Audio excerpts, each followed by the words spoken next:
बार अजित को जाकर पूरा मुआवजा कर लेने दीजिए। उसकी रिपोर्ट पर आज रात या कल सुबह तक आपकी समस्या का हल दे दूंगा। व्योमकेश का प्रस्ताव सुनकर मोहन के चेहरे पर निराश की जो छाया दिखाई दी वह किसी से छिप न सकी। व्योमकेश के स्थान पर अजित जाना, वह निराश हो गया। यह व्योमकेश ने भी देखा, इसलिए उसने स्थिति को स्पष्ट करते हुए कहा, अजित चूंकि आपका मित्र है इसलिए शायद आपका उस पर विश्वास जम नहीं रहा, लेकिन दिल छोटा न कीजिए। अजित पहले जैसा अजित नहीं है।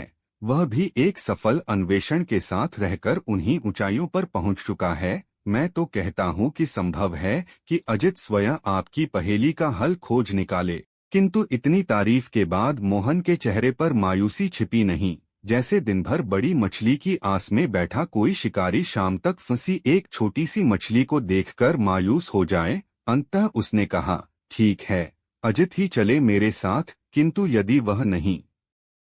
निश्चिंत रहिए, यदि वह सफल नहीं हो पाया तो आप मुझ पर भरोसा रखिए। चलने से पहले व्योमकेश ने मुझे एक ओर बुलाकर कहा, ठीक से सभी चीजों का मुआवजा कर जांच कर लेना और हाँ, आने वाली डाक के बारे में पूछना न भूलना। बरसों से व्योमकेश को अनेक गूढ़ रहस्यों को सुलझाते देखने साथ साथ अनेक केसों में उसे मदद करने के बाद मुझे भी अब लगने लगा कि आखिर यह ऐसा कौन सा गहन केस है जो मैं नहीं सुलझा सकता।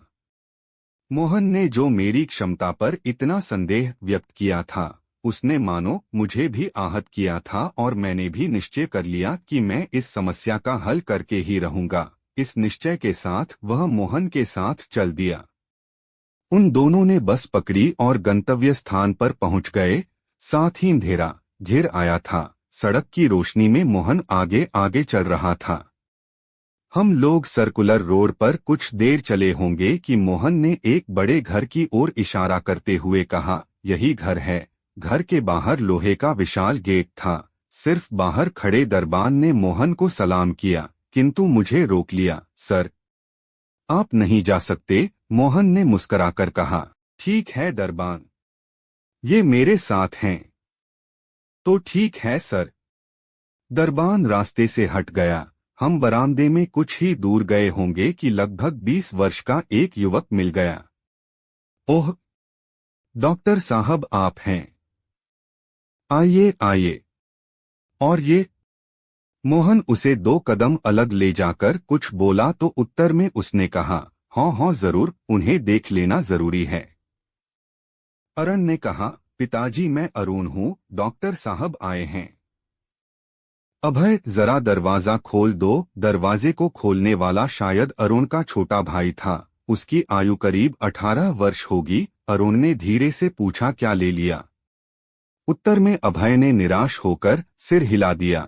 कमरे में घुसते ही मेरी दृष्टि पलंग पर पड़ी। वह कमरे के बीच में था, जिसमें नंदुलाल बाबू अपनी दुबली पतली काया में तकिए के सहारे अधलेटे पड़े थे। हाथ में खुला पेन था और आग्नेय नेत्रों से हमें देख रहे थे। सिर के ऊपर फ्लोरोसेंट ट्यूब जल रही थी।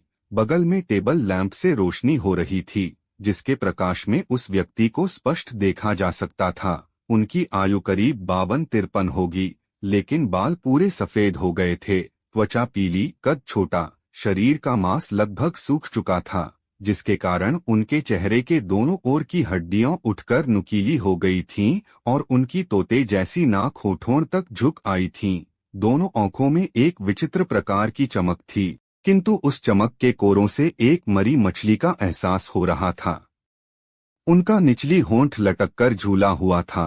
कुल मिलाकर उनकी आकृति पर एक मृत व असंतुष्ट जिजीविषा की प्रतीक्षा लगती थी। उस प्रेतात्मा जैसे शरीर का अवलोकन कर मैंने देखा, उनका दायां हाथ रह रहकर थिरक जाता है।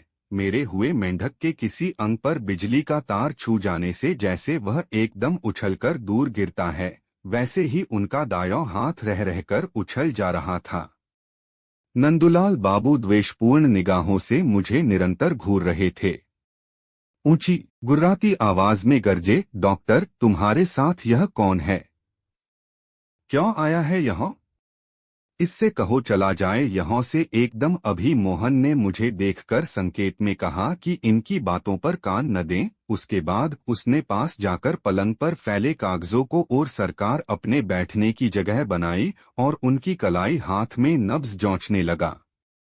नंदुलाल बाबू विशैली हंसी के साथ कभी मुझे देखते, कभी डॉक्टर को। उनके दायां हाथ वैसे ही एक एक बार थिरक जाता था। एक क्षण बाद मोहन ने उनकी कलाई छोड़ते हुए कहा, तो आपने फिर जहर ले लिया? हाँ ले लिया, तो तुम्हें क्या? तुम्हें क्यों दर्द होता है? मोहन ने अपने होंठ चबाते हुए कहा, यह करके आप खुद को ही बर्बाद कर रहे हैं और यही बात आप नहीं समझ रहे हैं। आपने अपने मस्तिष्क को जहर से सड़ा दिया है। नंदुलाल बाबू ने व्यंग करते हुए मजाक किया। अच्छा ऐसा है? मैंने अपने मस्तिष्क को सड़ा दिया है? वाह क्या बात है। लेकिन आपका मस्तिष्क तो चुस्त दुरुस्त है? तो तुम क्यों नहीं लेते? मेरे चारों ओर तुमने पहरा लगा रखा है, फिर क्यों नहीं पकड़ते? उनके चेहरे पर एक विकृत मुस्कान तैर गई। मोहन उठते हुए हताश स्वयं में बोला, आपसे बात करना ही फिजूल है। मैं समझता हूँ आपको आपके हाल पर ही छोड़ देना चाहिए। नंदुलाल बाबू बेहुदा मजाक करते रहे। शर्म नहीं आती डॉक्टर, तुम अपने को आदमी कहते हो? पकड़ लो मुझे या फिर इसे चूसो। उन्होंने चिढ़ाते हुए अपना अंगूठा दिखाया। इतना भोंडा मजाक अपने बेटों के सामने मेरे भी बर्दाश्त से बाहर हो रहा था। मोहन का धैर्य भी अब समाप्त प्रायः हो चुका था। उसने कहा, ठीक है अजित, देखकर जो भी अपना मुआवजा करना चाहते हो कर लो, यह सब अब सहन नहीं होता। नंदुलाल बाबू का अब तक का घटिया मजाक एकाएक रुक गया। उन्होंने मेरी ओर विशैली आंखों से देखते हुए कहा, तुम कौन होते हो?